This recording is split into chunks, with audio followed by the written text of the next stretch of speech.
Okay. Um, what did you guys think of that?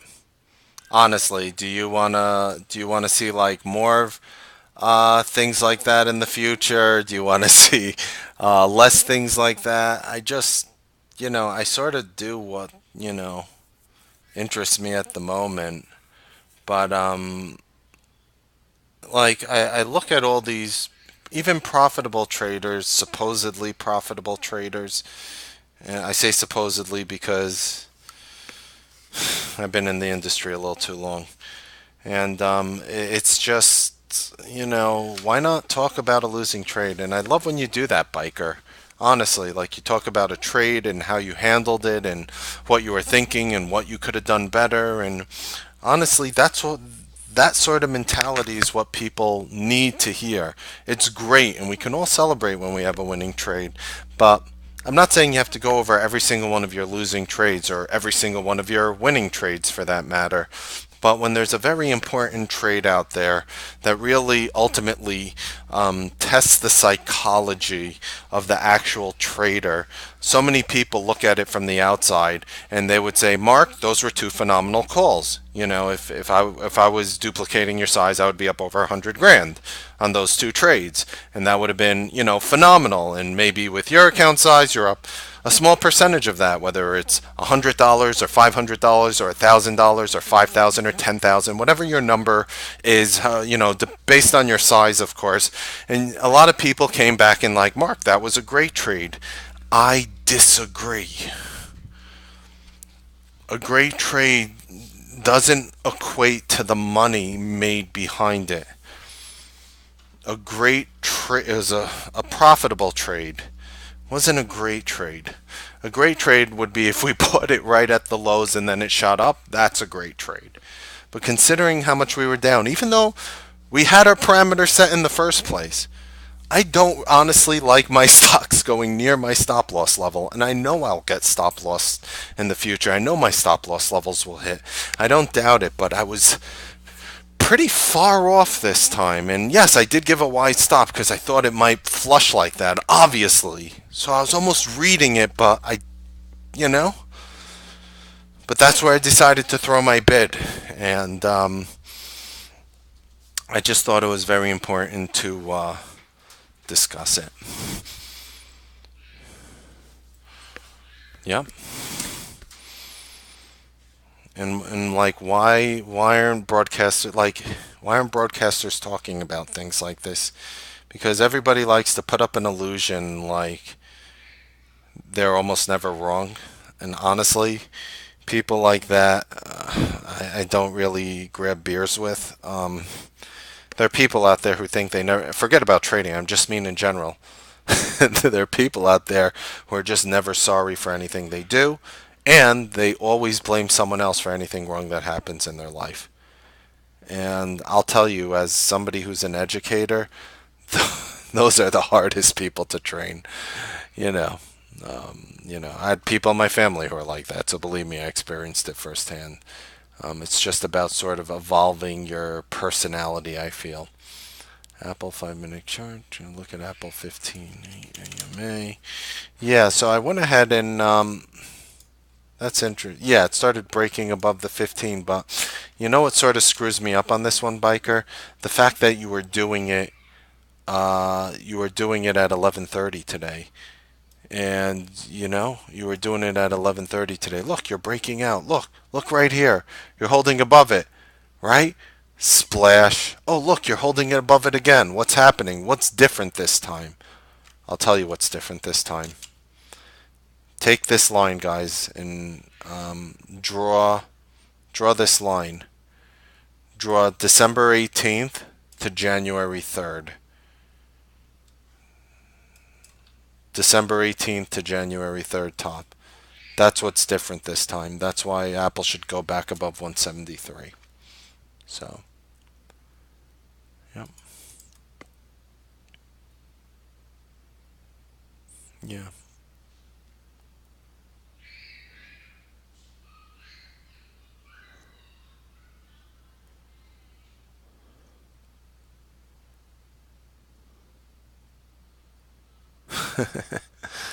It's Funny biker.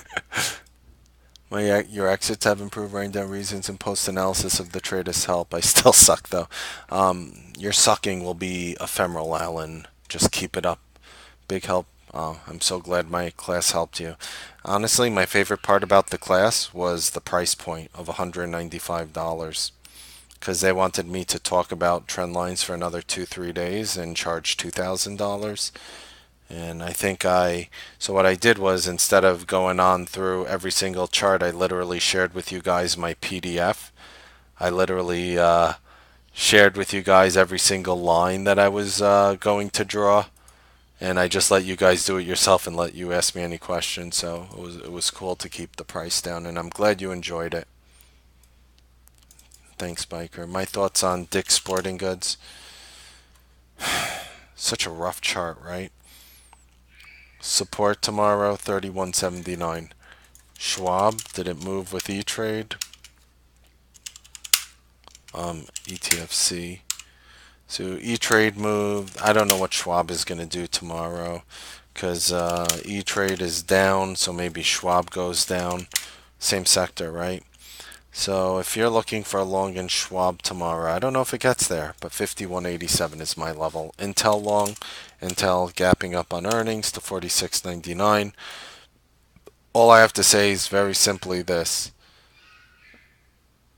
On Intel, use the 47.88 level I gave you. It's still an algorithmic A plus trigger. If you start, and I'm going to show you on the monthly, if you start getting, right over here is 47.88. I'm taking you to November of 2000. This is a monthly chart. You break 47.88 and you have room to $75.69. I don't have to explain to you how major this trigger is. We hit it in the pre-market, remember, on a couple days, and it exploded a point randomly, and everybody is sitting there.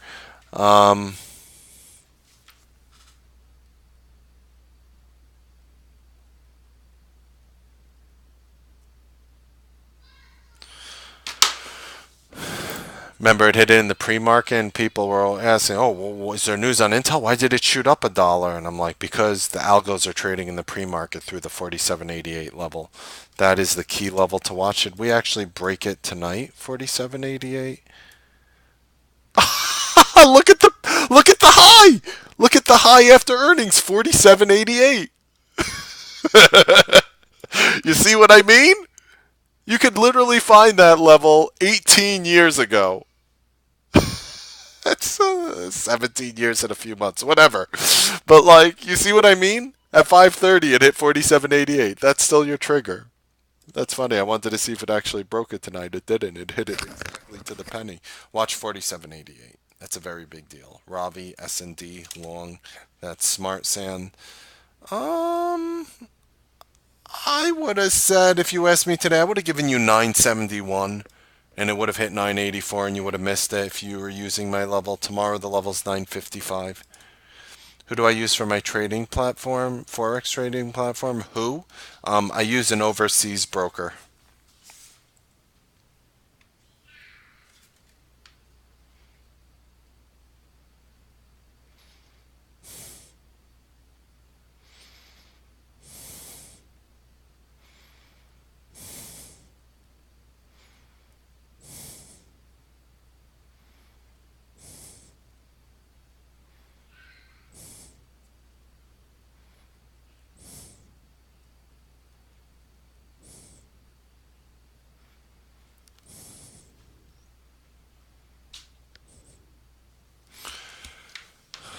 I use an overseas broker. They only accept money outside the United States. I haven't really, I mean, I haven't actually told the group before, but I can. They just don't accept money outside. Um, they only accept money outside the United States. So if you're from the US, they won't take your money. They don't like US laws and regulations. I wonder why.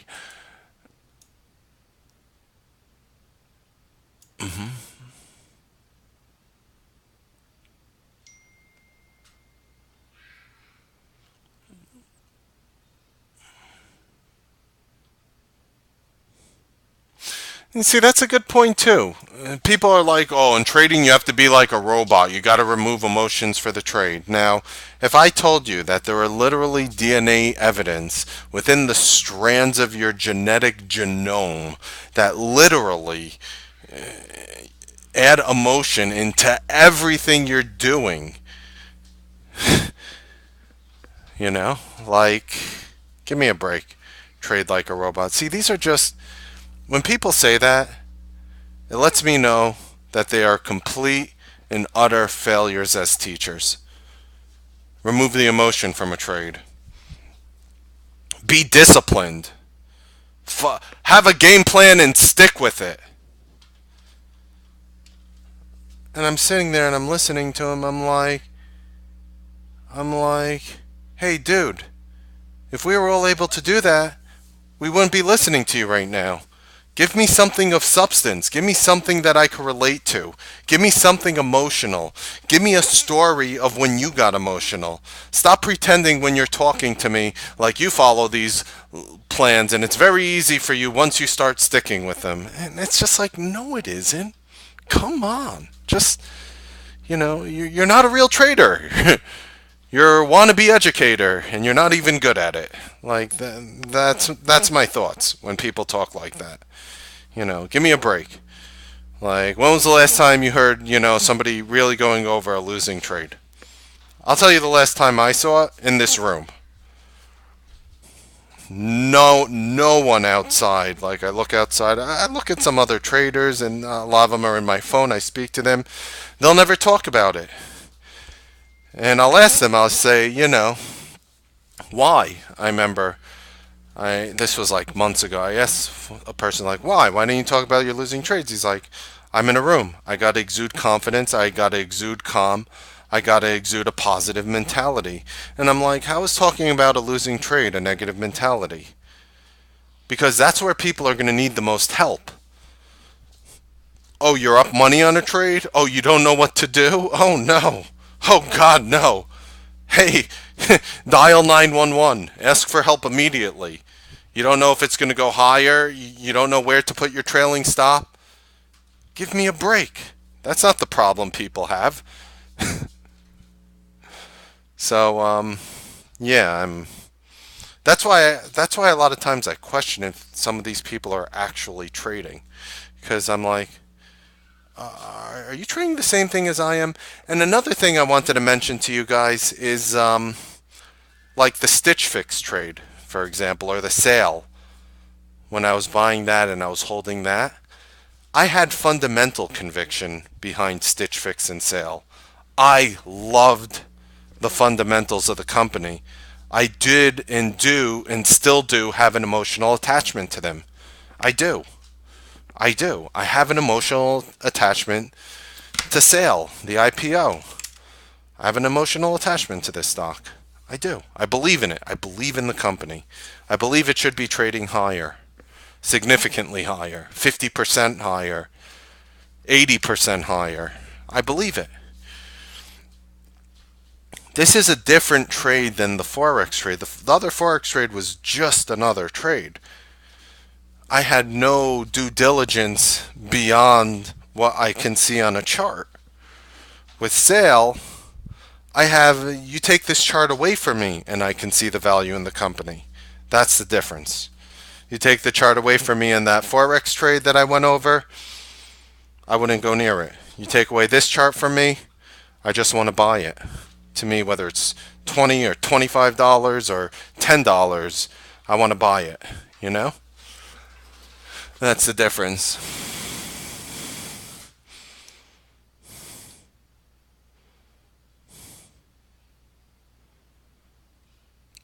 You also did that today, Dave. Me too. Sorry, guys. Yeah, I was. Honestly, my day was bad as soon as my charts were down this morning because everybody had the problem with TC2000. It was a known issue. And all my charts are down. It's like 930 and 931, 932, and I'm like, I felt as if like I couldn't even call bottoms in any names. Like, so for example, like even Granger. Like, out of curiosity, did any of you guys play GWW? I pretty much came this morning and I said, guys, like, this thing can explode through 290 today. And it wasn't even gapped up that much at all. It opened up at 275. And the thing shot up to 298. And I'm like, guys, this thing is going to explode up. You know how much money I would have made if I played some of these options? I was looking at the options afterwards. I wanted to vomit. I was like, are you kidding me? These options exploded through the ceiling. And this was my favorite idea from the morning. Clearly. It's the first name I went over. I gave you guys a price target. I reiterated it 2, 3, 4, 5 times. And I couldn't trade it because my charts were down. So I was like, what do I do? I don't even know where it is. I can't even see it. And I'm so busy fumbling through my charts. So I was also dealing with that today on top of my Forex trade.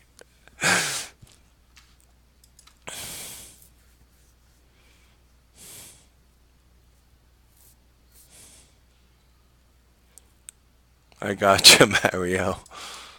Yeah, for me, it's very hard. Horrible P&L for you today. Completely feel you, Alfonso. Do we have to be scared of that trend line? Take profits. What do you mean by scared? It hit 109.77. What's my take profit? You're still in this thing, Ken? I think you doubled in, right?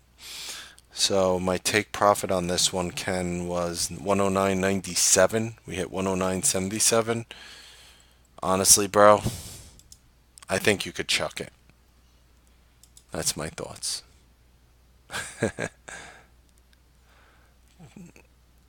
I was dealing with a charting malfunction, Barbara. So I definitely had to juggle. Owen hit the support level I gave you yesterday. It was around 23.83. You hit 23.77 and closed at 23.82. I mean, true support tomorrow is 22.37, but I think this thing bounces, personally.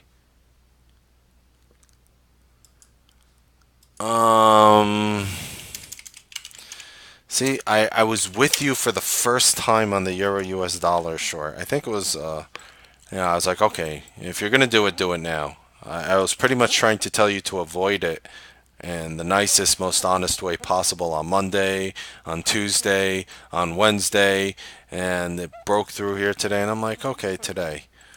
Can I give you a short level now? If this hourly closes below 1.24124, basically if it closes below 124,124 on the hourly, if it closes there in the next 50 minutes, you could short it then versus the high of this bar, 1.24160. Simple. Jose, mankind. Woo! Woohoo! Wow. Beautiful. And you know what's beautiful about this, Jose? A lot of times the stock gaps up the next day. So even though it's not moving up after hours right now, it's actually showing down a penny. Look for a breakout follow through from $4.05. Love what you're watching here. Beautiful breakout on mankind. Lulu. Priyanka is 12.7 to 116, correct?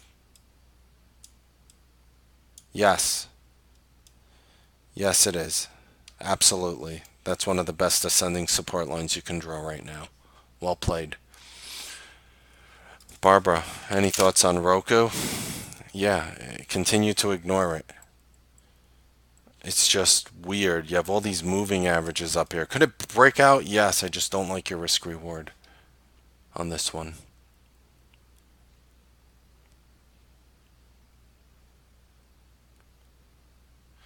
Thoughts on PBY? You traded it today.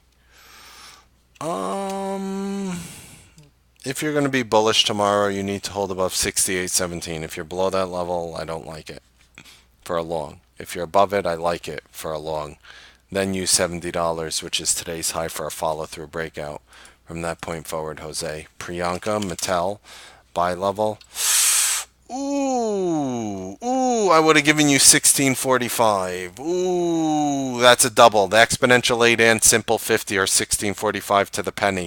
It hit 1646 and then bounced. I probably would have missed it. And wow. Yeah, I was pretty much right there. Pretty amazing. Right there.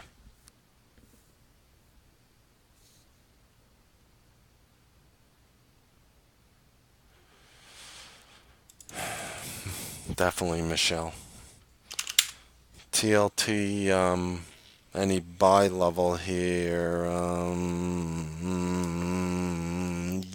Yes. 122.54. Sorry, it's much lower though. Thoughts on Overstock and Kodak? No thoughts on Overstock. I mean, other than the fact that I'll buy it if it goes down. $68.16 my buy level tomorrow, Barbara.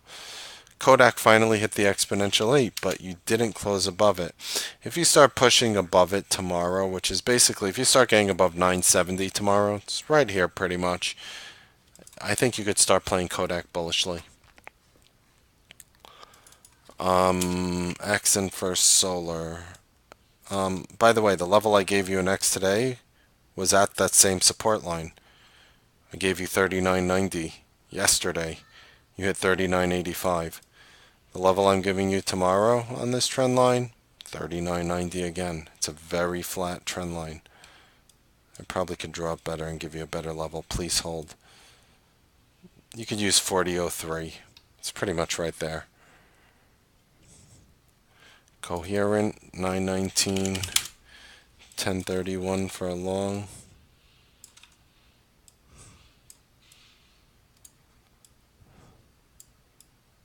Yep.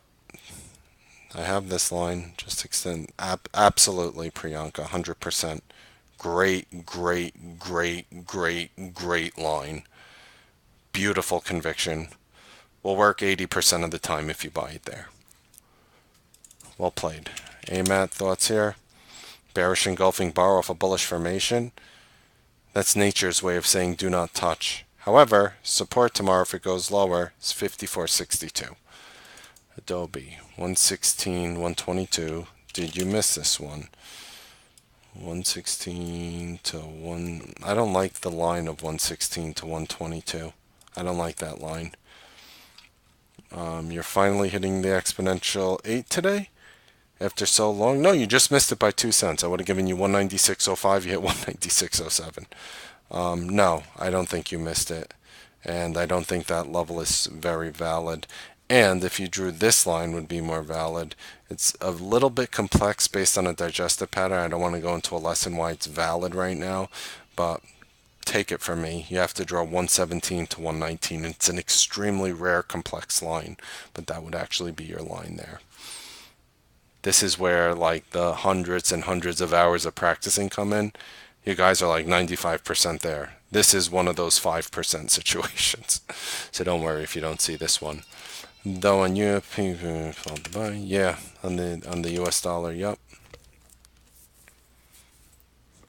Oh, not the US dollar, I mean Union Pacific, that's UUP. Yeah, it had a nice little bounce. I think you might, if you go to 134.99 tomorrow, you can have a bounce in it. 111 to 118. Yeah, I'm not crazy about that line. When you have charts like this that just grind up like that, I like descending lines like this. Over here, it's kind of hard to make a descending line. Here's another one. This. These are the lines you want to buy on. J&J thoughts long. I think you shouldn't do it. Those are my thoughts. Unless it pulls back, of course, to 138.54 tomorrow. NVIDIA, just gap filled and digesting. Yeah, NVIDIA by all-time highs. So I don't really have, I mean, on NVIDIA tomorrow, I mean, NVIDIA's going to have to plummet if I buy it off a formation like this, 221.10, but it might not happen. Dave, Lockheed Martin, breakout. Yes, but barely. You had to close above 334.44. You just did it, Dave. So for tomorrow, using that same line, it is a breakout officially, but barely. 334.17 is your support tomorrow. SRX, do I think it could go now, Miho? Yes, it can. I don't have high conviction though. Unless we start. I think it can go. Well, it's a straight up breakout pattern. Just make sure you hold above 5.25. The reason why I'm saying that is these two moving averages above the exponential 21 and simple 50. Otherwise, if they weren't there, I would say absolutely yes. And it could still go. 970, Barbara, on Kodak. Correct, Barbara Mattel. For solar, that's going to be 69.13. Dave MJX, I was watching this one. Unfortunately, my support level is a bit further down. I'm looking like 32.96 at this point. Before, I liked it because it was breaking out. But look at what happened last time. You see how you put in these big four red bars? Right here. Right here on January 9th to January 12th. I want to see that happen again. And then I want to buy it with you. When is trend line drawn at highs versus lows? For example, ON. I don't know what you mean. So on ON, for example, the line I'm using is 116 and 117. The high of both those candles gives you today's low. You could explain yourself. Oh, why do I use the highs of candle versus low? Because when stocks are breaking out, I want to use a descending support line, and descending support lines in a candlestick formation like this is easier to find through the highs versus the lows. But the truth is, I could use this line over here, and this would have great conviction too, and that's using the lows. So it just depends on how the candlesticks like. So for example, let me show you right now. I'll try to not be vague. I really dislike being vague. You see January 18th here? January 19th, January 22nd, January 23rd. You can't really draw anything descending there, whether you use the top or bottoms, because if you use the tops, you have something that looks like this. If you use the bottoms, you have something that looks like this, or you have something that looks like this. And neither of these lines here are going to really tell you where to buy ON. So you just have to look for the lines, the candlesticks you can use is the best answer I could give you.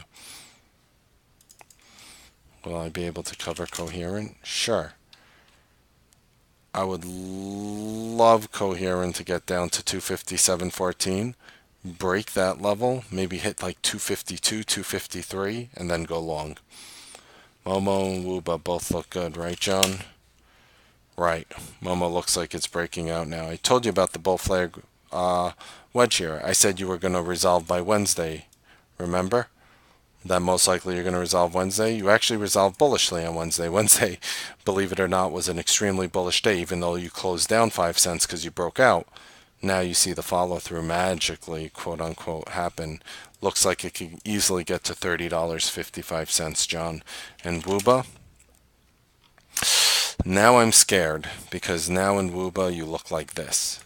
You go down first in Wooba, then you go up. It's bullish overall. The next move is down. And people look at this and they say, oh, look, it's breaking out. Look, if there's positive news tomorrow on it, it could still shoot up. But this is a rising wedge resolving tomorrow. You know what that means? 8 out of 10 times you're going to move lower tomorrow, even if the market goes up. And you use that as a buying opportunity. That makes sense. Alfonso LRCX, I took a loss in this one today. I got support tomorrow at 189.69. Baidu banged against one of my support levels. At this point in Baidu, I would have to buy lower at 245.05 tomorrow. Then anytime, Miho. Marbo is already below. Is it 950 a better price? I'm talking about the level you need to hold above tomorrow, Barbara, to be bullish. Yes, 950 is a better price, but if you get above 970, you're above this support line. Now I have conviction that you can move higher because this support line, no, not this support line, it's the exponential 8, I mean. So you gapped up, you didn't hit the exponential 8 in such a long time, and now you hit it for the first time today. So the exponential 8 is at 968. Since this stock trades in nickel increments, I gave you 970. So if you're able to hold above the exponential 8 is the real answer, is why I gave you 970. You can move up tomorrow. And yes, 950 is, of course, a better price. Exactly, biker. I want to try to keep it between flat and 35 degrees in any direction.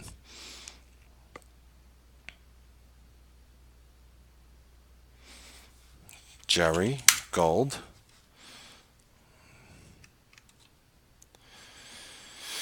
It's a big red bar.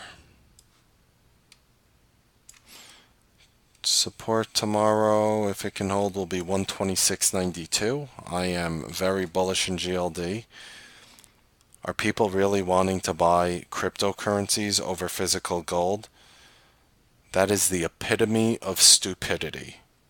It rhymes, coincidentally. See what I did there? It's the epitome of stupidity. That somebody would want to own a Bitcoin over 10 ounces of gold.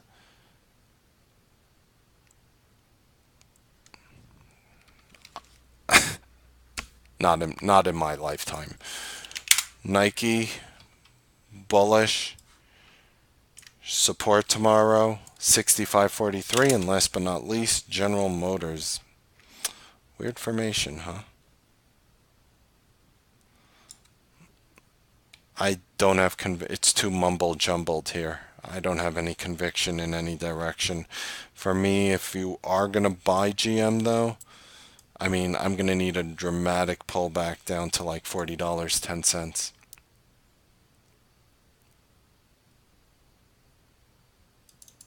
Yeah, Goldman could be a short trade tomorrow. Thinking Goldman. Yeah, you broke through that ascending resistance line. It's at all-time highs. I think it is, right? Yeah. See what it does tomorrow. Hope you guys enjoyed the Newsbeat Nightly Trading Broadcast. Happy trading, make money. We'll see you guys tomorrow morning on the Newsbeat Live Trading Broadcast. Have a wonderful evening.